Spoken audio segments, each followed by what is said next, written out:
तो अभी एक गोल सेट कर लीजिए आप। आपके जितने मार्क्स आ रहे हैं उससे आप 200 मार्क्स ऊपर तक पहुँच जा सकते हैं। जैसे आपका अगर 400 आया तो 600 या फिर 700 या फिर इवन 720 आप टारगेट कर सकते हैं। ये जो फोटो है ये मेरा वाल का फोटो है। तो मैंने जब मेरे एग्जाम के लाइक क्लास 12 के स्टार्टिंग में मैंने लिख के रखा था 720। अब लोग बोलते थे कि ये तो बहुत अनरियल चीज़ है, ये कैसे हो सकता है, क्या हो सकता है, पर ये होता है। अगर आप मैनिफेस्टेशन में बिलीव करते हो या नहीं, आपके आंखों के सामने हर बार ये चीज़ अगर आएगा आपके स्टडी टेबल के सामने, तो ये मैनिफेस्ट होगा एंड आपके अंदर एक आग जली रहेगी कि मेरे को वहाँ तक पहुँचना है, मेरे को वहाँ तक, जब तक टेस्ट में मेरे इतने स्कोर्स नहीं आ रहे तहाँ तक मैं भागूंगा, तहाँ तक मैं मेहनत करूँगा। So welcome back guys, I am Arghodeep, NEET AIR 1 2024 and Sudhanshu के साथ मैं फिर से आ गया हूँ इस एक मेंटरशिप वाले जो 10 मेंटरशिप के वीडियोस हम बनाने वाले हैं नीट के पहले उसके ऊपर। तो आज सबसे इम्पोर्टेंट, बहुत ज़्यादा इंपॉर्टेंट वीडियो हम बनाने वाले हैं किसके ऊपर, पूरा कम्प्लीटली हम बात करेंगे नीट के पहले हमारा टेस्ट शेड्यूल कैसा होना चाहिए एंड उसको कैसे हम मेनटेन कर सकते हैं। ठीक है, तो पहले शुरू करते हैं। मैंने आपके लिए लिख के रखे हैं ये चीज़। पहला क्या है कि हमारे पास अभी 34 डेज़ बाकी है, तो 34 दिन में हम क्या क्या कर ले तो हमको हमारा सिलेक्शन तक पहुंच जाए या फिर हमारा रैंक बूस्ट हो जाए या फिर हम एम्स तक पहुंच जाए। तो तीनों कैटेगरी को हम डिवाइड कर रखे हैं। तो तीन चीज़ को हम देखेंगे। पहले तो एक तो हम देखेंगे कि क्या क्या हमको रिवाइज करना चाहिए, जिसमें हम तीन टाइप के लोगों के बारे में बात करेंगे, जिसमें सिलेबस जिनका अभी तक ख़त्म हुआ है नहीं, जिनका सिलेबस ख़त्म हो चुका है पर डिवीजन नहीं है, कॉन्फिडेंस नहीं है, और एक ग्रुप जिनका वेल प्रिपेयर्ड है। तो तीनों ग्रुप के डिपेंड करेंगे, तीनों ग्रुप के ऊपर हम बात करेंगे और तीनों का कैसे कॉन्फिडेंस बूस्ट किया जाए, मार्क्स बूस्ट किया जाए, सिलेक्शन एंड टॉपर लेवल तक पहुंच जा सके, वो बात करेंगे। उसके बाद बात करेंगे एक दिन में कितना घंटा पढ़ना चाहिए, उसमें ब्रेक्स लेना चाहिए कि नहीं, एंड उसके बाद बात करेंगे कि अभी वीडियोस वगैरह या फिर क्लासेस अटेंड करने चाहिए या फिर टेस्ट्स अटेंड करने चाहिए, कितने टेस्ट देने चाहिए, कैसे क्वेश्चन सॉल्व या प्रैक्टिस करना चाहिए, इन सब के ऊपर। और लास्ट में मैं बताऊंगा कि मैंने पर्सनली, मेरा थोड़ा बहुत सिलेबस कंप्लीट थे इस टाइम पे, तो मैंने कैसे हम मेरा एग्ज़ाम को अप्रोच किया था, कैसे इस लास्ट 30 डेज़ को मैंने यूटिलाइज़ किया था। तो ये कम्प्लीटली सिर्फ पढ़ाई रिलेटेड वीडियो नहीं है, इसके साथ साथ आप कैसे आपके डेली एक्टिविटीज़ को कैसे मैनेज करेंगे, अपना फूड शेड्यूल को, अपना कंप्लीट फिजियोलॉजी को कैसे मैनेज करेंगे, उसके ऊपर ये वीडियो है। तो पूरा अच्छे से देखना और सबके लिए फ़ायदेमंद है। एक एक चीज़ आपको ध्यान में रखना पड़ेगा क्योंकि ये 30 दिन आपके लिए द गेम चेंजिंग मंथ होने वाले हैं। इस एक महीने में आपका पूरा रैंक लाइक 200-250 तक मार्क्स इंप्रूव हो सकता है, आपका रैंक बहुत ज़्यादा बूस्ट हो सकता है। तो बिना किसी टाइम वेस्ट के हम देखते हैं। पहले हम देखते हैं कि टाइम टेबल में क्या क्या करना चाहिए। पहले तो हमको एटलीस्ट 12 घंटे, दिन का 12 घंटे आपको पढ़ना ही पढ़ना है। It can extend to 16 hours depending on what is your daily goal. तो हम बात करेंगे कैसे डेली गोल है, और ये होना चाहिए टेस्ट के बावजूद। आप 3 घंटा एक दिन में एक टेस्ट देंगे, तो इसके हिसाब से एटलीस्ट आप 3-3.5 घंटा छोड़ के ये 12 घंटा आपको सिर्फ पढ़ना है और रिवाइज करना है या फिर टेस्ट एनालिसिस करनी है। तो क्या करना है अभी जिन लोगों का सिलेबस कंप्लीट नहीं हुआ है या फिर एक बार भी फुल टाइम रिवीजन कंप्लीट नहीं है, तो उनके पास मैं सबको टाइम लाइन दे रहा हूँ 10 अप्रैल तक। तो 10 अप्रैल तक आप लोगों को कम्प्लीटली रिवीजन कंप्लीट करना है एक बार अपने हिसाब से, अपने जो ऑलरेडी रिसोर्सेज फॉलो किए हैं उनसे ही करना है। और कैसे किसके लिए क्या करना है मैंने एक छोटा सा आपके बहुत जल्दी बोलने के लिए आप प्रिपेयर करके रखा है। तो पहले आपको क्या करना है, थियरी एंड प्रैक्टिस करने हैं, उसके बाद टेस्ट पे जाना है। अभी से विदाउट एनी सिलेबस कंप्लीशन अगर आप फुल सिलेबस टेस्ट देने चले जाएंगे तो आपका बहुत ज़्यादा नुकसान है इसमें आपका थियरी बेस ही नहीं बनेगा। आपका 300-400 मार्क्स आएंगे या फिर अगर 500-600 मार्क्स भी आएंगे तो एग्ज़ाम के दिन कम हो जाएंगे क्योंकि आपके पास ज़्यादा डेटा नॉलेज नहीं होगा। तो पहले आप 10 अप्रैल तक अपना सिलेबस अगर कंप्लीट नहीं है, रिवीजन कंप्लीट नहीं है, तो उसको कंप्लीट करिए। उसके बाद आप टेस्ट के लिए जाइए। एंड अगर आपका कंप्लीट है सब कुछ एंड आप अगर कॉन्फिडेंट है तो हर एक टेस्ट आप अभी से अटेंड करना चालू कर दीजिए। तो ये पहले है 10 April is the deadline to complete your whole syllabus. तो क्या क्या करना है बायोलॉजी में, ये इतना आपको करना ही है 10 अप्रैल तक। सिर्फ NCERT, कोई मॉड्यूल वगैरह कोई भी रिसोर्स है, नोट्स है, उसको हाइड कर दीजिए। अभी कोई ज़रूरत नहीं है, सिर्फ NCERT पढ़िए। क्या करना है आपको, line by line complete NCERT पढ़ना पड़ेगा। उसके बाद क्या है, न्यूमेरिकल डेटा जिस चैप्टर्स में है तो उस न्यूमेरिकल डेटा को अलग से लिख के रख लीजिए और उस न्यूमेरिकल डेटा को tripled, doubled, green evolution, tripled the production of crops, तो ये सब कुछ ये जो है तो इनको आप अलग से लिख के रख लीजिए। आपके पास अगर कोई शॉर्ट नोट्स है उसके ऊपर तो उस न्यूमेरिकल डेटा को रिवाइज करिए। और जो वोलाटाइल टॉपिक्स है, जो लाइन आप गलती करते हैं एग्जाम में, पहले भी कर चुके हैं और आप भूल जाते हैं, उसको एक अलग नोटबुक बना के उसके अंदर exact A to Z line उसको लिख रखिए। तो आपके पास कितना टाइम देना है, एक चैप्टर आपको कंप्लीट करना है, ये 3 चीज़, ये सारी चीज़ आपको करना है 3 घंटे के अंदर। एक दिन में 3 घंटे के अंदर आपको सब कुछ करना है, पर अच्छे से करना है। अगर ऐसा लगे कि मेरा 1 पेज या समरी छूट गया, मेरा लास्ट के 2 पेजेस छूट गए, तो उसमें आपको उसको ज़रूर से ज़रूर 3 से साढ़े 3 घंटा हो जाए पर कंप्लीट करना है। और इसको क्या करना है, इसको daily, you have to keep it daily in your schedule. अगर डेली नहीं है तो उसमें दिक्कत आएगी। नेक्स्ट क्या है, नेक्स्ट है प्रैक्टिस करना है। प्रैक्टिस कहाँ से कर सकते हैं आप, पहले तो टेस्ट एंड PYQs कर लीजिए। टेस्ट मतलब क्या, ऑलरेडी आपने जो टेस्ट दे चुके हैं उसमें जो गलती है उसको करिए, और अगर नया पार्ट सिलेबस टेस्ट है आपके पास तो उसको दीजिए, उससे आपको प्रैक्टिस हो जाएगा। उसके बाद क्या है कि next is the NCERT maps and know your NCERT। ये 2 बहुत अच्छे रिसोर्सेज है। मैं अपने पर्सनली आकाश से ये 2 रिसोर्स फॉलो किया था, तो इसलिए मैं ये लिख रहा हूँ। अगर आप आकाश से नहीं, कोई दिक्कत नहीं, कोई भी क्वेश्चन बैंक आपके पास है, कोई जिसमें क्या है एटलीस्ट NCERT बेस्ड क्वेश्चन है, फिंगर टिप्स वगैरह कुछ भी है आपके पास, तो उसको सॉल्व कीजिए। उसमें एटलीस्ट 45 नए क्वेश्चन जो आपने कभी नहीं किया होगा या फिर एकदम न्यूली फ्रेम्ड क्वेश्चन है, उसको सॉल्व करिए इन 30 मिनट्स। 30 मिनट से ज़्यादा ये टाइम नहीं देना। तो साढ़े 3 घंटा के अंदर आपका पूरा एक चैप्टर ऑफ NCERT कवर हो जाने चाहिए। उसके बाद केमिस्ट्री में आता है। केमिस्ट्री थोड़ा सा एक्सटेंसिव रहता है, तो फिजिकल्स के लिए क्या करना है, फिजिकल के लिए आप क्या करिए, नोट्स करिए।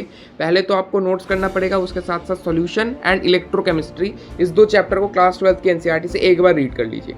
उसके बावजूद मैं रैंकस्टॉर्म बैच में जो है मैं अच्छे से अपना जो नोट्स है, जहाँ हाईलाइटेड पोर्शन है, वो मैं भेजता रहता हूँ। तो उसको अगर आपको अवेल करना है तो आप सुधांशु MBBS ऐप से उसको अवेल कर सकते हैं।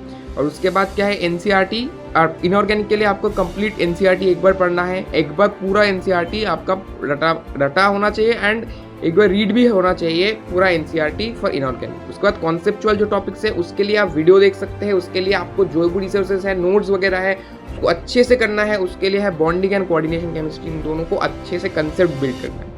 नेक्स्ट आते हैं ऑर्गेनिक में। ऑर्गेनिक के लिए बहुत इंपॉर्टेंट है, कॉन्सेप्ट तो रहना चाहिए ही, पर अभी लास्ट के लिए अगर आपको उतना स्ट्रॉन्ग नहीं है तो एटलीस्ट आप क्विक रिवीजन के लिए जो कोई भी कोचिंग इंस्टीट्यूट या फिर किसी का भी जो क्विक नोट्स होता है, और मैंने अभी भेज रखा है मेरे ग्रुप में मेरे मेंटीज को, तो उन सब के अवेल करने के लिए ज्वाइन कर सकते हैं। पर इसमें जो नोट्स है वो मेनली आप नोट्स के ऊपर फोकस करिए एंड NCERT के ऊपर फोकस करिए। एटलीस्ट एक बार NCERT रीड होना चाहिए एंड NCERT में जो एग्जाम्पल्स है एंड जो रिएक्शंस है, वो रिएक्शंस 100% आपको आना चाहिए।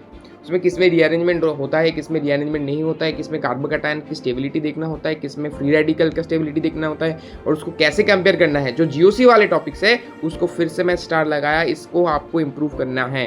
यही आपका मेन चीज़ है जिसमें आपका टाइम लगाना चाहिए अभी। इसमें effects, trends and the core concepts, IUPAC purification, इनके ऊपर आपको थोड़ा सा टाइम देना पड़ेगा। ठीक है। इसके बाद आते हैं फिजिक्स में। फिजिक्स अब कंप्लीटली नोट से करिए, अभी NCERT पढ़ने की कोई ज़रूरत नहीं अगर सिलेबस आपका कंप्लीट नहीं है। अगर आपका सिलेबस कंप्लीट है तो मेरा जैसे कंप्लीट था, तो मेरे पास खाली टाइम था, तो मैंने एक बार NCERT just slip over follow through किए थे, तो वो आप कर सकते हैं फिजिक्स के लिए। पर मेनली आपको नोट से करना है, और जो रिसोर्स आपको ऑलरेडी पता है उनसे ही करना है। एक्स्ट्रा आप बाहर से मत कीजिए। जो नोट्स आपके पास है उससे करिए। आपके पास क्विक नोट्स नहीं है तो मैंने क्विक नोट्स भेज रखे हैं, मेरे स्टूडेंटीज़ को बैच ज्वाइन कर सकते हैं, मेरे को मैसेज कर सकते हैं, उसमें से आप कर सकते हैं। बहुत अच्छे से आपको नोट्स से क्विक रिविजन करना है। और क्वेश्चन कैसे करना है, सेम क्वेश्चन बैंक या फिर नो योर NCERT कुछ भी हो, उसमें 45 क्वेश्चन पर चैप्टर करना है विदिन 45 मिनट्स, इससे ज़्यादा टाइम नहीं देना है। ठीक है। तो अभी क्या क्या स्टेप आपको करना चाहिए, this is the very important thing that is important for everyone. तो अभी एक गोल सेट कर लीजिए। आपके जितने मार्क्स आ रहे हैं उससे आप 200 मार्क्स ऊपर तक जा सकते हैं। जैसे आपका अगर 400 आ रहा है तो 600 या फिर 700 या फिर इवन 720 आप टारगेट कर सकते हैं। ये जो फोटो है ये मेरा वाल का फोटो है। तो मैंने जब मेरे एग्जाम के क्लास 12 के स्टार्टिंग में ही मैंने लिख के रखा था 720, अभी भी दीवार में है, 3-4 बार पेंट हो चुका है वो वाल, फिर भी इसमें उन्होंने मम्मी ने नहीं हटाया ये वाला। तो ये मैंने मेरा टारगेट सेट करके रखा था कि 720 एंड AIR 1 मेरे को लाना है। लोग बोलते थे कि ये तो बहुत अनरियल चीज़ है, ये कैसे हो सकता है, क्या हो सकता है, पर ये होता है। अगर आप मैनिफेस्टेशन में बिलीव करते हो या नहीं, आपके आंखों के सामने हर बार ये चीज़ अगर आएगा आपके स्टडी टेबल के सामने, तो ये मैनिफेस्ट होगा एंड आपके अंदर एक आग जली रहेगी कि मेरे को वहाँ तक पहुँचना है, मेरे को वहाँ तक, जब तक टेस्ट में मेरे इतने स्कोर्स नहीं आ रहे वहाँ तक मैं भागूंगा, तहाँ तक मैं मेहनत करूंगा। तो इसके लिए कीप सेट अ गोल, ये बहुत बड़े बड़े अक्षरों में लिख के रख दीजिए। हैंड राइटिंग मैटर नहीं करता, पर आपका जो गोल है वो मैटर करता है। ये पहला चीज़ है, एक गोल बना लीजिए अभी से अभी। उसके बाद पहली बात तो है, अभी आपका अगर सिलेबस आधा खत्म है, आपका वीक है, आपका फिजिक्स से क्वेश्चन नहीं बन रहे, कुछ भी हो, बट अभी चिल आउट करिए मैन। अभी अगर आपका जितना आप अभी 30 दिन में दे सकते हैं, आपको पता नहीं है कि उसमें कितना कुछ आप चेंज कर सकते हैं। पूरा आपका स्कोर आपका चेंज हो सकता है, आपका सिलेक्शन चेंज हो सकता है, इवन आप टॉप भी कर सकते हो। तो उसके लिए पहली बात तो आप चिल करिए, उतना भी मुश्किल नहीं है, इतना भी डरने की कोई बात नहीं है। आपको पढ़ना है और पैनिकलेसली पढ़ना है और एफर्ट दे के पढ़ना है एंड विद बहुत बहुत अच्छा कंसंट्रेशन बना के पढ़ना है। तो अगर आप पैनिक करोगे तो आपका दिन में 3 से 4 घंटा वेस्ट हो जाएगा। 3 से 4 घंटा अगर वेस्ट हो गया तो आपके पूरा सिलेक्शन ही का प्रोबेबिलिटी जीरो हो जाएगा। तो you can not panic, you need to chill out, you need to be calm and composed. Next क्या है, डिस्ट्रैक्शंस डिलीट कर दीजिए। डिस्ट्रैक्शंस इन द सेंस कैसे, जैसे कि आप किसी को ऐसा रील्स देखने की बहुत नशा है कि सबको है आजकल, तो फ़ोन का एडिक्शन है। एक बार मैं फ़ोन चलाना स्टार्ट कर दिया, चला गया, चलाता गया, चलाता गया, चलाता गया, चलाता गया। वो नहीं करना है। सारे इन सोशल मीडिया वगैरह को, यूट्यूब को छोड़ के मे बी, और जो जैसे तुम पढ़ते हो उसको छोड़ के बाकी सारे सोशल मीडिया अभी के लिए डीएक्टिवेट कर दो। इंस्टाग्राम डीएक्टिवेट कर दो, व्हाट्सएप में ज़्यादा बातें करते हो तो वो भी डीएक्टिवेट कर दो। वो सब कुछ आपको अभी डिलीट करना है, अभी हाई टाइम है। मोस्टली लोग डिलीट कर रखे होंगे पर इसको बहुत इंपॉर्टेंट है। क्या करना चाहिए, you keep your phone away. जब आप स्टार्ट करने हो पढ़ाई तो कीप योर फोन अवे। आपके मम्मी को या पापा को आपका फ़ोन दे दो, या फिर कहीं और छुपा के रख लो जहाँ पर आप पढ़ते नहीं हो। तो और आप अगर 3.5 घंटा 4 घंटा कंटिन्यूस पढ़ लीजिए, उसके बाद आपका दिमाग बहुत ज़्यादा सेचुरेट आउट हो गया, फिर आप जाइए, आप फ़ोन में थोड़ा सा काम कीजिए। पर आपका फ़ोन आपके हाथ के सामने ही नहीं रहना चाहिए इस लास्ट 34 दिनों के लिए जब आप पढ़ रहे होंगे। ठीक है, this is very important and this is the most important thing कि जो ऑनलाइन पढ़ रहे हैं उनके लिए बहुत डिस्ट्रैक्शन रहता है। तो अभी कुछ भी हो जाए, अभी आपको तो फ़ोन से पढ़ना ही है नहीं है मोस्टली, अभी आपको सिर्फ बुक्स पढ़ने। तो इसके लिए आपका फ़ोन को पढ़ाई के टाइम पे हाथ से दूर रखिए एंड अलग रूम पे ही रखिए कि कोई कुछ भी हो जाए मैं उस तक पहुँच ना पाऊँ। मम्मी को बोल दीजिए, मम्मी मेरे को कभी भी ये फ़ोन मत दीजिएगा अभी अगर मेरे को चाहिए होगा तो। ठीक है, इसका breaks, it is very important to take breaks. अगर आप कंटिन्यूसली पढ़ना चालू कर देंगे तो एक टाइम के बाद आपको लगेगा कि मेरे दिमाग में कुछ घुस नहीं रहा, तो आपको लगेगा क्या करूँ यार, अब तो मैं थक गया, मैं अब क्या करूँगा। तो उसमें क्या करना है, आपको एक्चुअली 30 मिनट्स का एक ब्रेक लेना चाहिए। एटलीस्ट नहीं, मतलब लेस देन 30 मिनट्स का एक ब्रेक लेना चाहिए। 30 मिनट से ज़्यादा भी नहीं होना चाहिए। तो उस पर आप क्या कर सकते हैं, आप मेडिटेट कर सकते हैं, आप उसमें एक यूट्यूब वीडियो देख सकते हैं, कुछ भी आपको जो अच्छा लगे, कोई फ़नी वीडियो देख लो, कुछ भी देख लो, जो मैं करता था दोस्तों, ये कर सकते हैं। एक 30 मिनट के लिए बाहर जाके घूम आइए आप कहीं पर, अगर पॉसिबल है, आपको इवनिंग में है। फुटबॉल मैच खेल लीजिए अपने दोस्तों के साथ अगर अवेलेबल है वो लोग, नहीं तो ऐसे ही जगलिंग कर लीजिए, या फिर जो भी आपको पसंद है स्पोर्ट्स, उसका थोड़ा बहुत टाइम उसमें आप इन्वेस्ट कर सकते हैं, 30 मिनट से कम। और ये बहुत इंपॉर्टेंट है to have a outdoor exposure. अगर आउटडोर एक्सपोजर आपको मिल रहा है, कहीं पर आपको दोस्त वगैरह है, तो ये बहुत अच्छा रहता है अपने ब्रेन के लिए, अपने लिम्बिक कॉर्टेक्स के लिए, फ्रंटल लोब के लिए। ठीक है, दिस इज़ वेरी इंपॉर्टेंट। और क्या है, अगर आपके पास कोई दोस्त है जिससे आप बात करके दिल हल्का होता है, या फिर फैमिली मेम्बर है, तो उससे कॉल कीजिए। अगर ये कुछ भी पॉसिबल नहीं है, अगर आपको गेम खेलने का शौक है, तो आप एक 30 मिनट से कम गेम खेल सकते हैं। पर ध्यान रखिए, जहीं भी आप फ़ोन यूज़ कर रहे हैं, कहीं भी बाहर जा रहे हैं, तो वो बहुत ज़्यादा लॉन्ग पीरियड के लिए नहीं होना चाहिए, वो आधे घंटे के अंदर ख़त्म हो जाना चाहिए। उसके बाद फिर से आप पढ़ाई चालू करेंगे और वो इफेक्टिव भी रहेगा। तो उसके साथ साथ क्या आते हैं कि अब मेन चीज़ आती है कि खाना कैसे खाना है। तो हम जा पाता है कि हमारा एग्ज़ाम 2 बजे से 5 बजे तक, या फिर 2:30 बजे 5:30 बजे तक ऐसा होता है। तो उसमें क्या करना है, मेनली आपको उस टाइम पे जब सेंटर पे अलॉट होंगे आप, तो आपको जाने के लिए घर से निकलना पड़ेगा एटलीस्ट 11:30 बजे। तो अभी से खाने का शेड्यूल ऐसे सेट कीजिए कि आप लंच या ब्रेकफास्ट जो भी बोलिए आप 11:30 बजे के पहले कर लीजिए, एंड उसके बाद 5:30 बजे के बाद आप खाना फिर से खाइए। नहीं तो उस टाइम पे क्या होगा, एग्जाम हॉल में भूख लग जाएगी, या फिर पोस्टप्रेंडियल हाइपरग्लाइसीमिया की वजह से प्रॉब्लम हो जाएगा, पोस्टप्रेंडियल हाइपोग्लाइसीमिया की वजह से प्रॉब्लम हो सकता है। तो ये सब कुछ चीज़ के लिए आपको थोड़ा बहुत ये शेड्यूल अभी से 30 दिन के अंदर सेट करना है, और ये हैबिट अगर आपको रह जाएगा तो 2 से 5:30 बजे के अंदर आपको कोई दिक्कत नहीं है। तो अभी से ये स्टार्ट कर दीजिए। और मेन चीज़ है, जो आप एट होम अगर कोई टेस्ट दे रहे हैं तो इसी टाइम फ्रेम के अंदर 2 से 5 बजे के अंदर दीजिए, प्रॉपर नीट OMR में दीजिए। टेस्ट के बारे में भी मैं आता हूँ। उसके बाद क्या क्या खाना है, लाइट मील खाना है, ड्राई फ्रूट्स खाना है। तो उसमें आपको मेंटेन करने होंगे कि न्यूट्रिएंट्स एंड कैलोरीज मेरा मेंटेन होंगे, क्योंकि ब्रेन अपना बहुत ज़्यादा कैलोरीज यूज़ करता रहेगा। न्यूट्रिएंट बहुत ज़्यादा कुछ हेवी नहीं खाना है जिसके लिए आपका पेट खराब हो जाए, या फिर आपका बहुत ज़्यादा नींद आ जाए, तब बहुत भरपेट भी नहीं खाना है। इनफ एंड सफिशिएंट खाना है, लाइट खाना है। और एटलीस्ट वीक में आपको 150 मिनट्स, ऐसा आप डायबिटिक पेशेंट को बोलते हैं हम लोग, तो इतना एक्सरसाइज आपको करना ही चाहिए। एक मतलब 20 मिनट, करीबन 20 मिनट दिन आपको एक्सरसाइज करना चाहिए। कुछ भी हो गया, फ्री हैंड हो गया, आप बाहर जाके थोड़ा सा टहल आए, कुछ भी है, moderate level exercise for 150 minutes a week. This is compulsory for every human being, irrespective of NEET aspirant और जेईई एस्पिरेंट और ओल्ड मैन। ठीक है, ये बहुत इंपॉर्टेंट। तो ठीक है, अब रिवाइज के प्लान में जाते हैं कैसे करना है। पहले रिवाइज में आपको वीक पार्ट को रिवाइज करना है, स्टार्ट करो वीक पार्ट से रिवाइज करना, फिर एक बार होल सिलेबस रिवाइज करना है बिफोर 10 अप्रैल, एंड उसके बाद एक और बार रिवाइज करना है आपको। तो एटलीस्ट 2 बार आपका होल सिलेबस इस एग्जाम के पहले रिवाइज हो जाना चाहिए, एटलीस्ट 7 दिन पहले तक रिवाइज हो जाना चाहिए। उसके बाद क्या है, एटलीस्ट 2 सब्जेक्ट पर डे कीजिए, 3 सब्जेक्ट करने की कोई ज़रूरत नहीं है, क्योंकि 3 सब्जेक्ट अगर करने जाएंगे कि कोई भी अच्छे से नहीं होगा। तो क्या मैं क्या प्रेफर करता हूँ, मैं अगर आपका केमिस्ट्री वीक है तो आप पूरा दिन केमिस्ट्री को दीजिए एग्जाम मतलब टेस्ट को छोड़ के, उसके बाद रात 9 बजे के बाद या फिर एकदम रात में सब कुछ हो जाने के बाद 3 घंटा या फिर 3.5 घंटा आप बायोलॉजी में दीजिए। जैसे मैंने बताया था कि एक चैप्टर रिवाइज करना है फ्रॉम एनसीईआरटी, उसका वीक लाइंस लिख रखना है, एंड उसके साथ साथ 30 क्वेश्चन सॉल्व 30 या 45 क्वेश्चन इतना सॉल्व करना है आधे घंटे में। तो इतना आप हर रोज़ रखिए, तो आपका क्या होगा कि एनसीईआरटी का वो रीडिंग का वो क्योंकि रटने वाला चीज़ है वो दिमाग में जाता रहेगा। तो एटलीस्ट 2 सब्जेक्ट करना है, और अपना डेली टारगेट या फिर ट्वाइस डेली टारगेट सेट करिए कि मैं आज ये चीज़ खत्म करूँगा। सुबह उठ के ये सोच लीजिए, या रात को सोने के जाने से पहले सोच लीजिए कल मैं ये चीज़ कंप्लीट करूँगा, और उसको कंप्लीट करने का ट्राई कीजिए।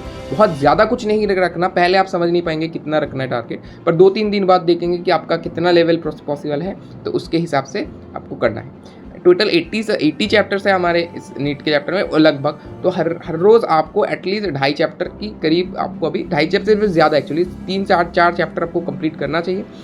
पर इसमें भी है कि बहुत ज़्यादा हड़बड़ी मत कीजिए, धीरे धीरे कंप्लीट कीजिए। और बायोलॉजी का 1 चैप्टर रात को आप ऑब्वियसली मतलब रखना ही रखना है। अगर आपका बहुत अच्छा है बायोलॉजी तो आप 2 चैप्टर भी कर सकते हैं, तो ये भी आपके लिए बहुत बढ़िया है। जितनी बार हो सके रिवीजन करना है, और वो भी बहुत इंपॉर्टेंट है। और एक मिस्टेक बुक आपको बनाना है, जितने भी टेस्ट में मिस्टेक्स हो चुके हैं अभी तक या फिर होने वाले हैं, उसको हर रोज़ रात को सोने से पहले आधा घंटा लगा के जस्ट उसको देख लीजिए, ठीक है। और proper 7 to 8 hours of sleep is very important, at least 6 to 7 hours of sleep is very important. तो अगर आप अभी नहीं सोएंगे तो उस टाइम पे क्या क्या सिम्टम्स आ सकते हैं, लिटरली आपको डिजीनेस लग सकता है, ये दिखा गया है। आपका इंसोम्निया, उसमें क्या हो सकता है, आपको ट्रिमर्स आ सकते हैं, एंड अटेंशन डेफिसिट हो सकता है। तो ये सब कुछ एग्जाम के दिन होगा। तो अगर ये आपका 6 से 7 घंटे का स्लीप और प्रॉपर मील्स शेड्यूल नहीं है, तो बहुत सारे न्यूरोलॉजिकल एंड अलग अलग कॉग्निटिव डेफिसिट्स आ सकते हैं, उसमें दिमाग काम करना बंद कर देगा नीट के टाइम पे।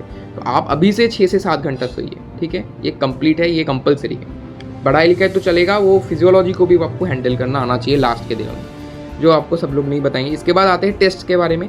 जब तक आपका फुल सिलेबस कंप्लीट नहीं हुआ, मेरे हिसाब से कोई भी फुल सिलेबस टेस्ट मत दीजिए। अगर आपका सिलेबस एक बार भी कंप्लीट हो चुका है और या फिर आपका रिवीजन है, आप कॉन्फिडेंट हो, तो ऑब्वियसली देंगे। पर अगर आपका है नहीं तो आपको देना नहीं चाहिए अभी टेस्ट। आपको पहले सिलेबस को कंप्लीट करना चाहिए पार्ट सिलेबस के थ्रू। जिस पार्ट सिलेबस में क्या है कि आप पार्ट सिलेबस का जो सिलेबस है उसके एग्जाम, उसके रिवीजन के लिए 20 घंटे लगाइए, उससे ज़्यादा मत लगाइए। और एटलीस्ट 5 से 7 आपको पार्ट सिलेबस टेस्ट देने चाहिए, क्योंकि क्या होता है फुल सिलेबस टेस्ट में किसी चैप्टर में अगर मेरा मैक्सिमम 3 से 4 क्वेश्चन ही आ सकता है, पर ओवरऑल क्या है कि ओवरऑल तो बहुत सारी जगह है उसमें आने का। तो एक पार्ट सिलेबस टेस्ट में आपका पूरा चैप्टर का क्लैरिटी टेस्ट किए आप उस पार्ट सिलेबस के जो पार्ट एग्जाम के जो सिलेबस है उसको रिवाइज करने के लिए। 10 अप्रैल के बाद आपको क्या करना है, वीक में 2 से 3 ऑफलाइन मोड में सेंटर में जाके टेस्ट देने हैं अगर पॉसिबल है। अगर वंस वीकली पॉसिबल है वो भी देना है, पर ऑफलाइन जाके ही देना है, वो देना ही है। और घर में अगर आप वीकली 1 टेस्ट दे रहे हो तो घर में आपको 5 टेस्ट देने हैं ऑफ नीट के ओएमआर में, घर में बैठ के। नीट का जो ओएमआर मैंने अपने रैंकस्टॉर्म बैच में भेज रखा है, जो एक्चुअल ओएमआर रहता है, एक्चुअल फॉर्मेट रहता है ओएमआर में, जिसमें फिंगरप्रिंट वगैरह लगाना होता है, ओएमआर लगाना, रोल नंबर फिल करना होता है, सब कुछ फिल करके प्रॉपरली 3 घंटा 2 से 5 बजे तक आप घर पे ये टेस्ट दीजिए। अगर आप ऑफलाइन 2 से 3 टेस्ट दे रहे हैं तो घर में सिर्फ 3 टेस्ट एटलीस्ट दीजिए यार। इससे और उसके बाद क्या करना है, एक मिस्टेक बुक बनाइए। Mistake book is very very important कि क्या क्या मिस्टेक हो रहा है उसको एनालाइज करिए। उसका मिस्टेक के लिए मिस्टेक बुक में लिख के रख लीजिए कि ये गलत है। एनसीईआरटी में लाइन हाईलाइट करके रख लीजिए बायोलॉजी में कि ये मेरा गलत हुआ है, मैं ये सेंटेंस या स्टेटमेंट भूल गया था। उसके टाइम पे जब आपका फुल सिलेबस टेस्ट चालू हो जाएगा तब आपके पास ऐसे एक इंडिविजुअल जगह को ट्रेन करने की टाइम नहीं रहेगी। तो आप 2 अप्रोच इसमें यूज़ कर सकते हैं। एक यूज़ कर सकते हैं पैरेलल रिवीजन कर सकते हैं। आप पूरे जो सिलेबस है जो आप ऑलरेडी रिवीजन कर चुके हैं उसको फिर से एक बार स्कीम थ्रू कर लीजिए कि थोड़ा मतलब एक बार एनसीईआरटी पढ़ ले। बायो में तो एनसीईआरटी पढ़ना है, उसमें कुछ नहीं। फिजिक्स में मैं थोड़ा सा ये फॉर्मूलाज देख लिया, नोट्स देख लिया, या फिर एनसीईआरटी थोड़ा सा देख लिया जो लास्ट के मॉडर्न फिजिक्स है, जो मुश्किल वाले चैप्टर, जो रटने वाले चैप्टर है थोड़ा बहुत केमिस्ट्री के, वो मैंने पढ़ लिया। तो उसको आपको वीक चीज़ को टारगेट करके वो रिवाइज करना है। और उसके साथ साथ एक बार ओवरऑल रिवाइज करना है। That will irrespective of your test में क्या सिलेबस आ रहा है, मेरे को पूरा सिलेबस एक ही दिन में ख़त्म नहीं करना है, ऐसा नहीं है। आपका एक बार ख़त्म हो चुका है 10th अप्रैल तक, एक बार रिवीजन ख़त्म हो चुका है, तो उसके बाद आप अपने वीक पॉइंट्स पे, अपने इंप्रूवमेंट वाले पॉइंट्स पे फोकस करिए। उसके बाद क्या है कि बस यही है, अगर आप अच्छे से ये टेस्ट वगैरह दे सकते हैं तो आप एक डॉक्टर बन जाएंगे। और 30 दिन काफ़ी है, 37 डेज यू हैव, 35 या 34 डेज यू हैव, तो बहुत आसानी से आप कर सकते हैं। पैनिक नहीं करना है और इसको मैंने जो बताया इसको बहुत अच्छे से फॉलो करना है। आप मेरा भी रूटीन बता देता हूँ। मेरा क्या हुआ था, मेरा बोर्ड्स खत्म होने के बाद मेरे पास 10 दिन का गैप था, 10 या 15 दिन का गैप था। उसके बाद आकाश का टेस्ट सीरीज़ वगैरह शुरू हो रहा था, तो बस 15 दिन में कुछ भी एग्जाम नहीं दिया, सिर्फ पढ़ा एंड 11-12 कंप्लीट कर दिया एक बार सिलेबस रिविजन करके। उसके बाद टेस्ट देना चालू कर दिया, हर एक ऑफलाइन और एक ऑनलाइन टेस्ट में, ऑनलाइन मतलब होम, मतलब एट होम OMR में मैं टेस्ट देने का प्रेफरेंस करता एक दिन में, या फिर हफ्ते में 3 offline test 3 at home test, ये देता था मैं। और उसके बाद मैं ऑलवेज 30 मिनट्स बाहर खेलने जाता था या फिर घूमने जाता था। 30 मिनट्स का आउटिंग एंड एक्सरसाइज वो मैंडेटरी था, वो बहुत इंपॉर्टेंट है आपके हेल्थ के लिए। उसके बाद 6 से 7 घंटे का स्लीप आपका बहुत इंपॉर्टेंट है, उसको सेक्रीफाइस मत कीजिए पैनिक के कारण, उसमें आप कॉम्प्रोमाइज़ मत कीजिए। और क्या है कि नाइट टाइम में NCERT पढ़ता था कि NCERT मैथ्स और नो योर NCERT, ये दो जो बुक्स थे मेरे पास, नया आकाश से दिया हुआ था, ये सॉल्व करता था। बाकी NCERT रात को मैं रीडिंग करता था, 1-2 घंटा रीड करके सो जाता था। तो यही था लास्ट के लिए मेरा जो महीना था, वो मोस्टली रैंक बूस्टिंग के लिए था। तो अगर आपको रैंक बूस्टिंग के लिए भी अलग से कोई वीडियो चाहिए, उसको आप रिक्वेस्ट कर सकते हैं। बाकी आपको अगर सिलेक्शन चाहिए और आपको अगर अच्छा मार्क्स भी लाना है, तो ये अगर आप मोटा मोटा फॉलो करेंगे तो 30 दिन will be enough for your selection. Okay, thank you and all the best. बाकी मिलते हैं नेक्स्ट वीडियो में।